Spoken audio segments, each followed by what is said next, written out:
அன்பின் சலாம் அஸ்ஸலாமு அலைக்கும் வரஹ்மத்துல்லாஹ். இந்த இடத்திலே உங்களை எல்லாம் சந்திப்பதிலே நான் மிகவும் சந்தோஷப்படுகின்றேன்.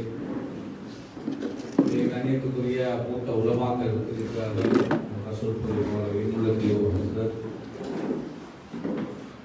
இந்த அவசரமான ஒரு அழைப்பு பல ஆசிரியர்கள் வந்திருக்கிறீர்கள்.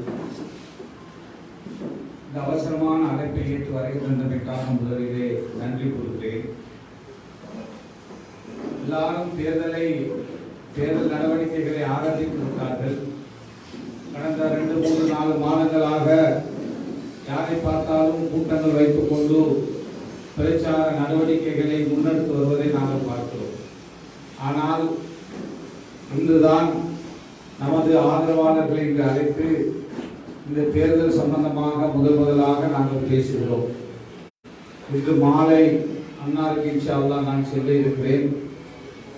2-3 தினங்களுக்கு முன்னர் நான் அம்பாறை மாவட்டத்திற்கு சென்றேன். அம்பாறையிலே நாங்கள் தனித்து நமது மயில் சின்னத்திலே போட்டியிடுகிறோம்.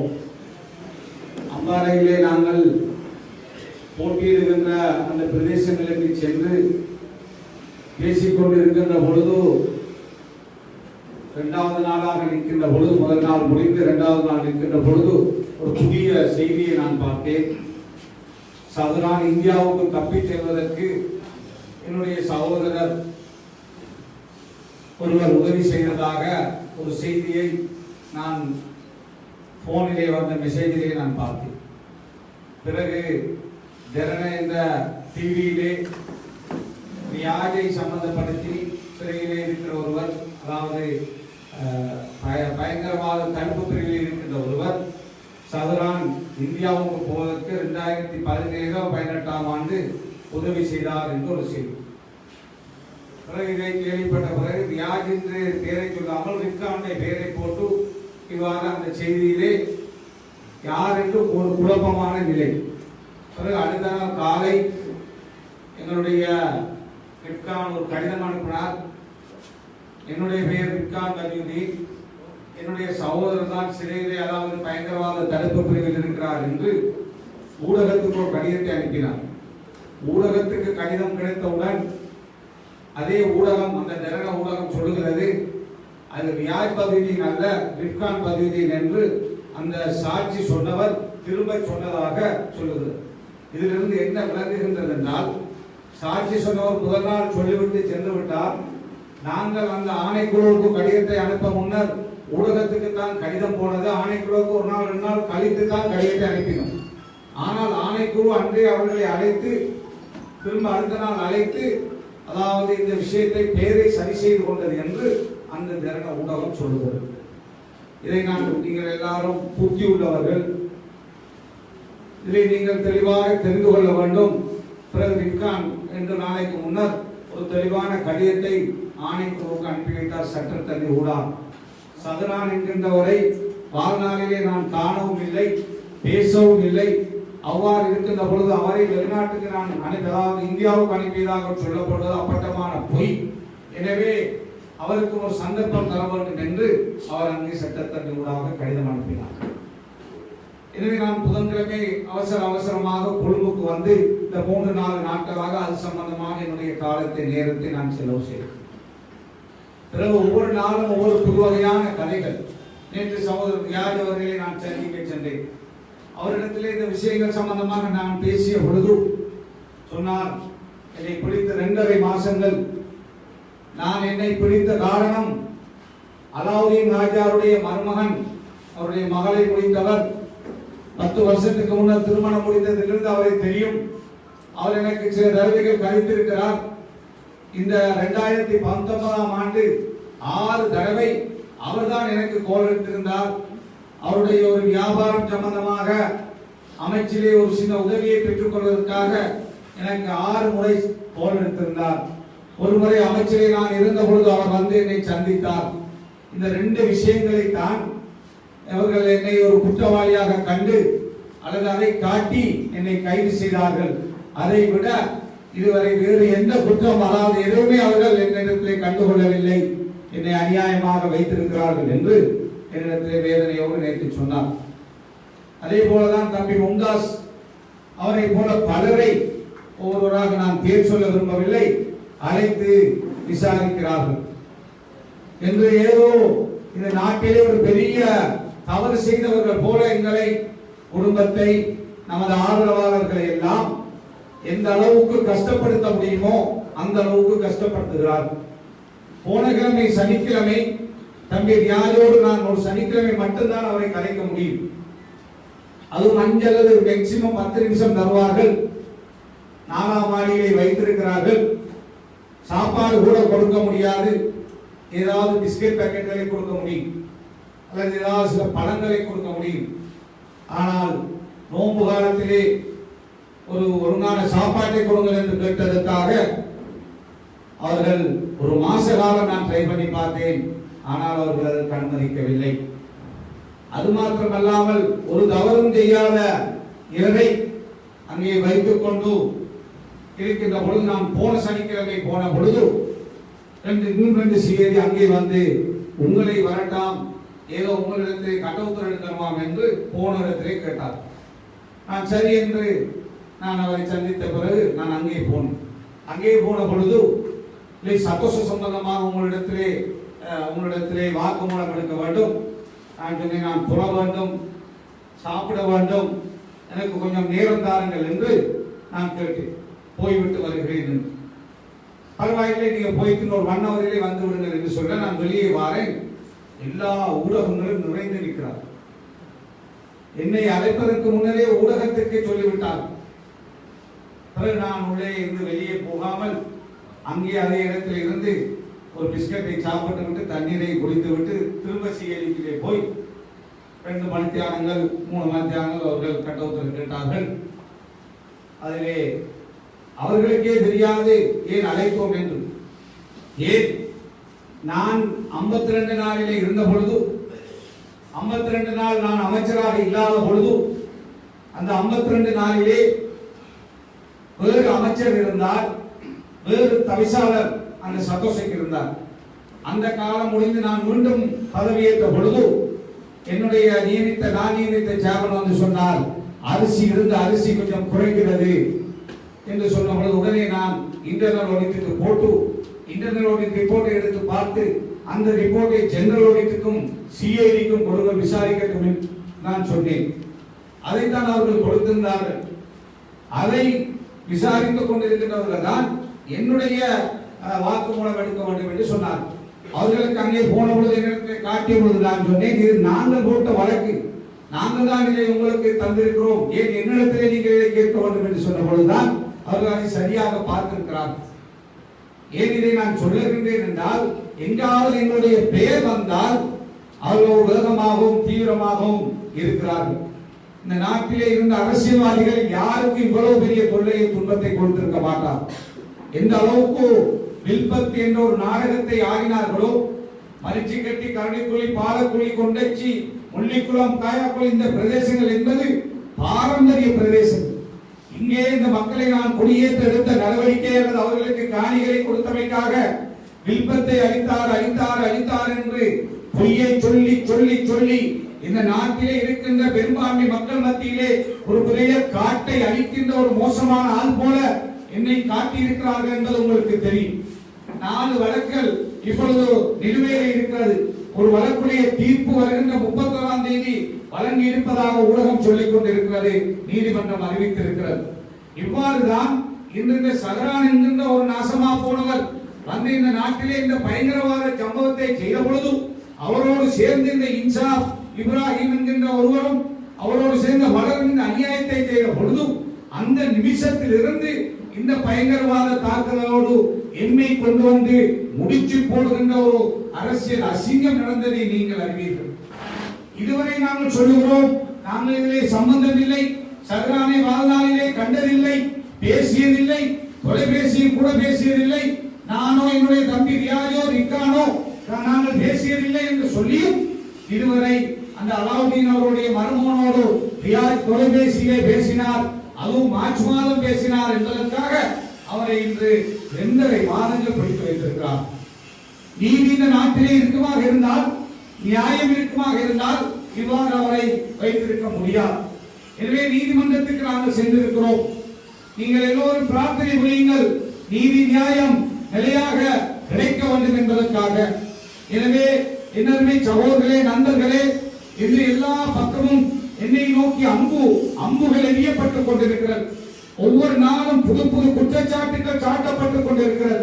இந்த குற்றச்சாட்டுகள் எல்லாம் ஏன் என் மீது திணிக்கப்படுகிறது?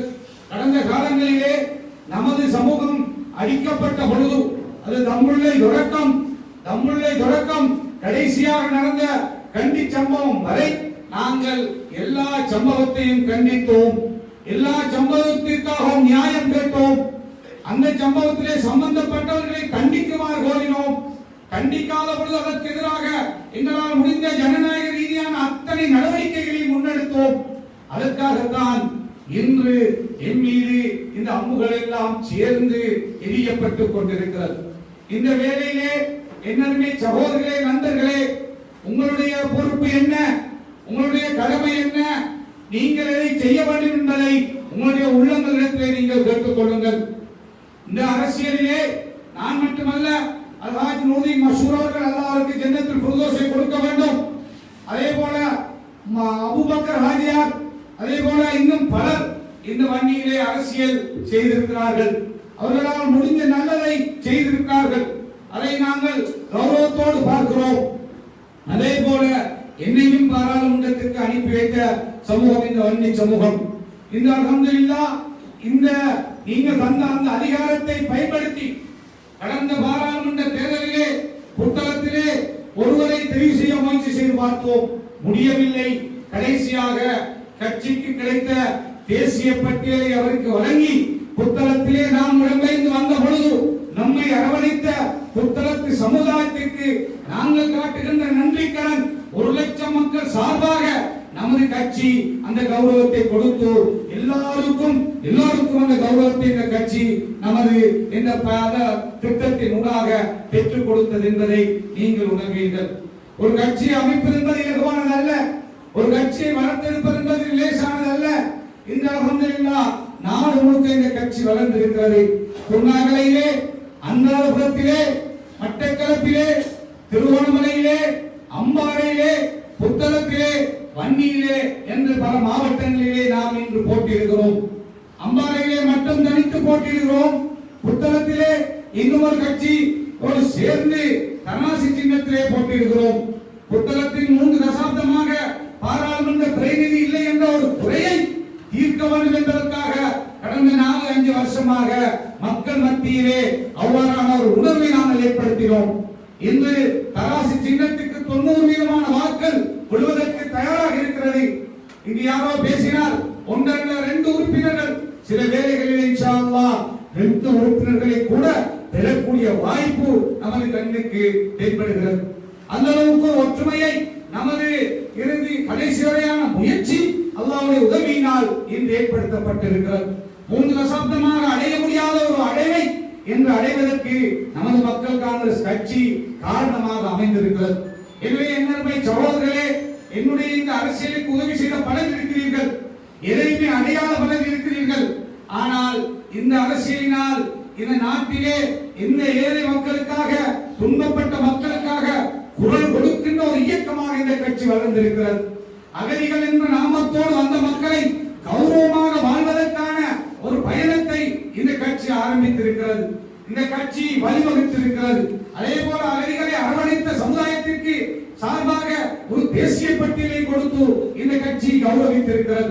அதே போல இழந்து போன மண்ணை, அது பெரியமடுவாக இருக்கலாம், அல்லது வடத்தீவாக இருக்கலாம், அல்லது தலமன்னாராக இருக்கலாம், அல்லது காக்கியகுளமாக இருக்கலாம், எருக்கலம்பட்டியாக இருக்கலாம், அல்லது முசலியாக இருக்கலாம், அல்லது நானாட்டான் பகுதியாக இருக்கலாம், அல்லது எந்த பிரதேசங்களிலே வடக்கிலே யாழ்ப்பாணமாக இருக்கலாம், எல்லா பிரதேசத்தையும் ஹயாத்தாக்குகின்ற பணியை, மீண்டும் அந்த மக்களை கொண்டு போய் குடியமர்த்துகின்ற பணியை, இருந்த பள்ளிவாசலை மீள கட்டுகின்ற பணியை, இருந்த பாடசாலைகளை இருந்ததை விட மேலாக கட்டுகின்ற பணியை, புதிய பாடசாலை அமைக்கின்ற பணியை அல்ஹம்துலில்லாஹ் இந்த 19 வருஷ கால அரசியலிலே நாம் பல சவால்களுக்கு மத்தியிலே செய்திருக்கிறோம்.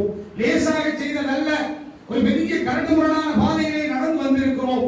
இன்று ஆகவும் மோசமான ஒரு காலத்திலே நாங்கள் இருந்து கொண்டிருக்கிறோம். எந்த அளவுக்கு என்றால் இந்த அரசியல்வாதிகள் யாரும் அனுபவிக்காத கஷ்டங்களை தந்து கொண்டிருக்கிறார்கள். வேறு அரசியல்வாதிகளாக இருந்தால் தூக்கி வீசிவிட்டு ஓய்வெடுத்து விடுவார்கள் அல்லது ஒளிந்து விடுவார்கள். அவ்வாறு செய்ய வேண்டும் என்பதுதான் எம்மை நோக்கி அம்பை எய்து கொண்டிருக்கின்றவர்களுடைய எண்ணம். அவர்களுக்கு இந்த குரலை நசுக்க வேண்டும், இந்த சமுதாயத்துக்கான இந்த பயணம் நிறுத்தப்பட வேண்டும், இந்த கட்சி அழிய வேண்டும், இந்த தலைமை அழிய வேண்டும், இந்த தலைமையை சிறைப்பிடிக்க வேண்டும், இந்த தலைமைக்காக பேசுகின்றவர்களை அச்சுறுத்த வேண்டும். யாரெல்லாம் இந்த தலைமைக்கு பின்னால் இந்த கட்சிக்கு பின்னால் இருக்கிறார்களோ தேடி தேடி தேடி பயமுறுத்துகின்ற மிக மோசமான ஒரு காலமாக இந்த காலம் இருந்து கொண்டிருக்கிறது. இந்த காலத்திலே தான் என்னென்று சகோதரர்களே, பெரியோர்களே, உலமாக்களே, இளைஞர்களே, நீங்கள் ஒன்றுபட வேண்டிய ஒரு காலம், சமுதாயத்திற்காக ஒன்றுபட வேண்டிய காலம். இந்த சமுதாயம் இன்று எதிர்நோக்குகின்ற பிரச்சனை, இந்த தலைமை எதிர்நோக்குகின்ற பிரச்சனையை போலதான் இந்த சமுதாயமும் பிரச்சனைகளை எதிர்நோக்கிக் கொண்டிருக்கிறது. எங்களுடைய மையத்துக்களை பற்றி சொன்னார்கள். இந்த உலகத்திலே எங்குமே இல்லாத புதிய விஷயம் 182 நாடுகள் இந்த மையத்துக்களை அடக்குவதற்கும் எரிப்பதற்கும் அனுமதி கொடுத்திருக்கின்ற பொழுது இந்த நாட்டை எரிக்க வேண்டும் என்று, அதாவது கடுமையாக அதிகாரிகள் இருக்கிறார்கள். அதிகாரிகளுக்கு பின்னால் அரசியல்வாதிகள் இருந்தவை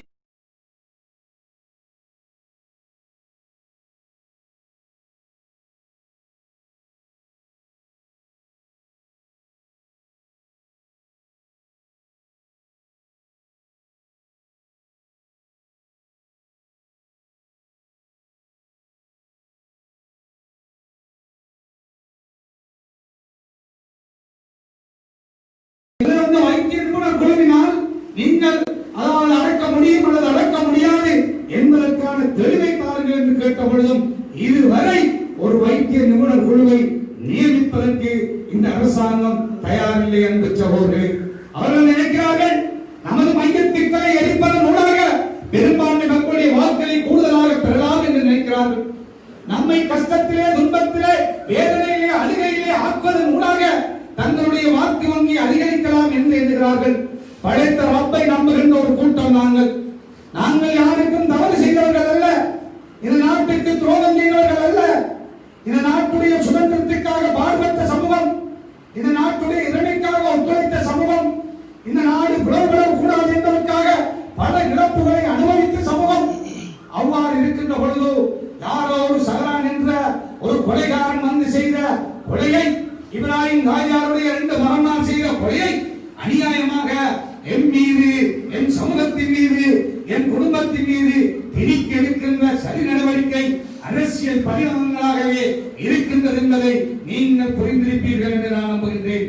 எனவே வல்ல நாயகத்திலே கையேந்தி பிரார்த்தனை புரியுங்கள்.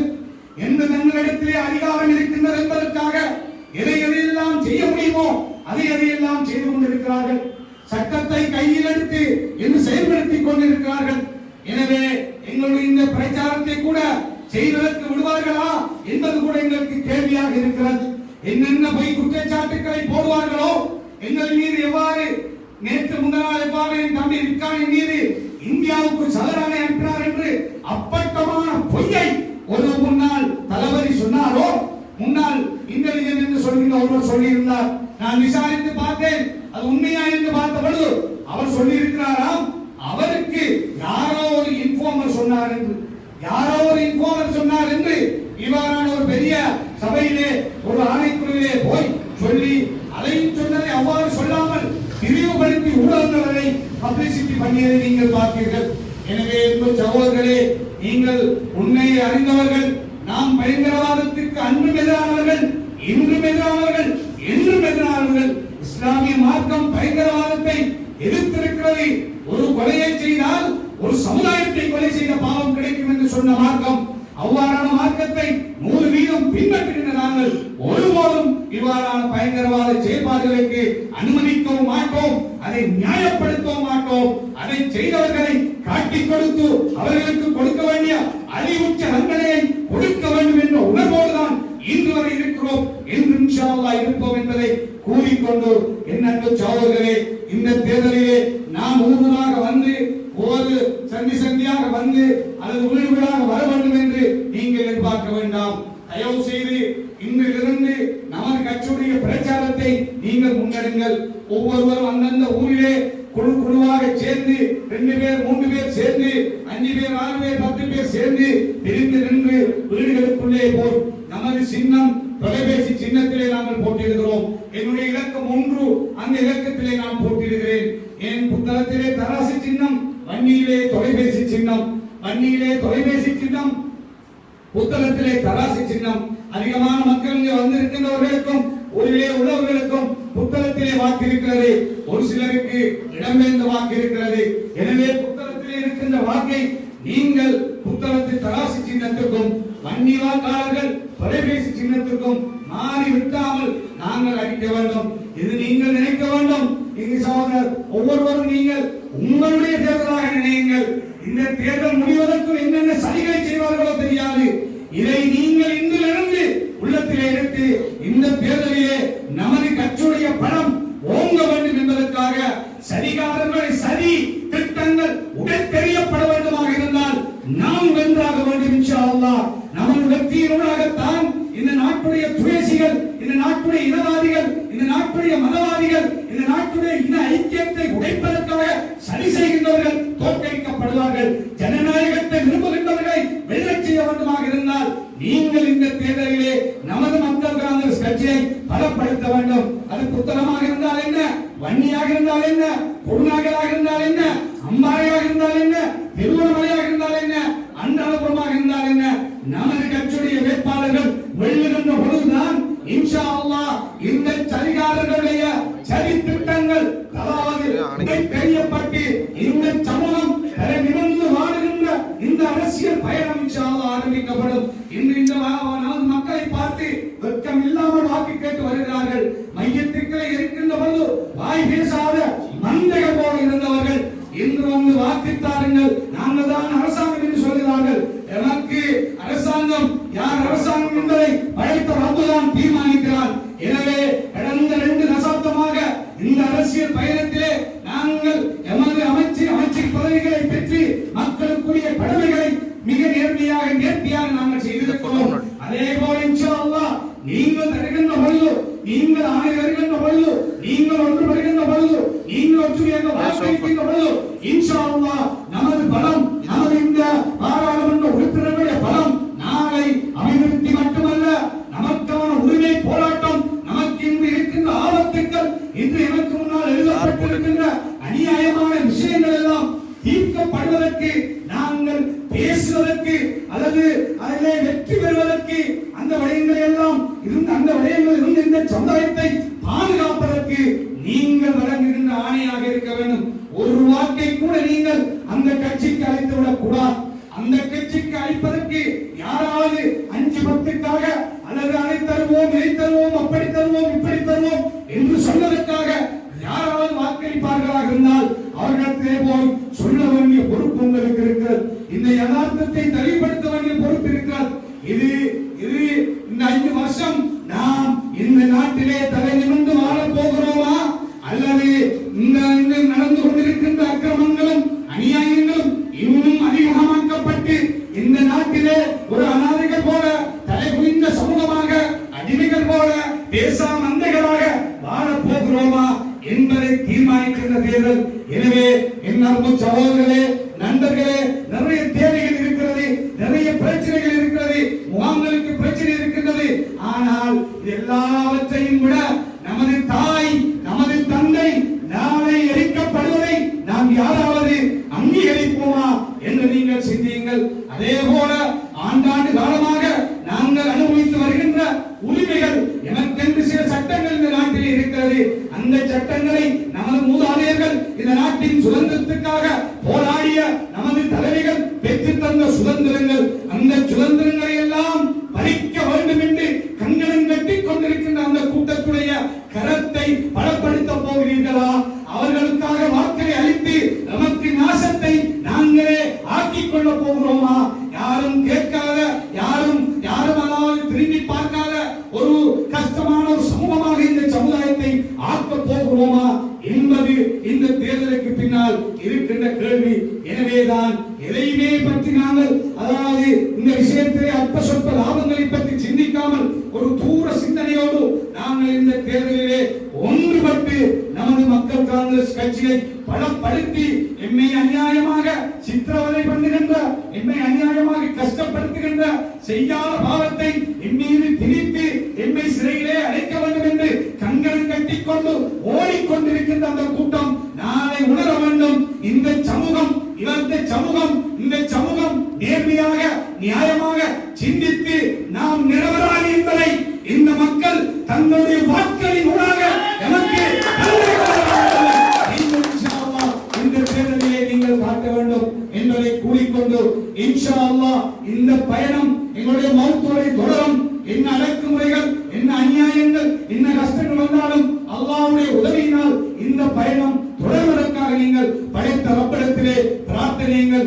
அநியாயமாக இந்த 4ஆம் ஆண்டிலே அழைத்து வைத்திருக்கின்ற நமது சகோதரன் ரியாத் பதூதியினுடைய அவரை போல இன்னும் எத்தனையோ பேர் அநியாயமாக அழைக்கப்பட்டிருக்கிறார்கள். அவருடைய விடுதலைக்காக நீங்கள் அல்லாஹ்விடத்திலே இறைஞ்சிக் கொள்ளுங்கள் என்று கேட்டு வந்தவர்களுக்கு நன்றி கூறி தயவு செய்து பழைய விஷய பிரச்சனை, இந்த பிரச்சனை, அந்த பிரச்சனை, அது அல்லது ஊருக்குள்ளே 2 குழு 3 குழு, அவர் சரியில்லை இவர் சரியில்லை, அமைச்சரோடு உள்ளவர் சரியில்லை, அமைச்சர் சரியில்லை, அல்லது தொலைபேசிக்கு ஆன் சரியில்லை என்றெல்லாம் எத்தனையோ பிரச்சனை. நண்பு சகோதரர்களே, எனக்கு படுத்துகிற கஷ்டங்களை நான் சொன்னால் நீங்கள் தாங்க மாட்டீர்கள். அதனால் சில வேளைகளிலே தொலைபேசி கூட நான் ஆன்சர் பண்ண முடியாத ஒரு துர்ப்பாக்கிய நிலைக்கு நான் தள்ளப்பட்டிருக்கிறேன்.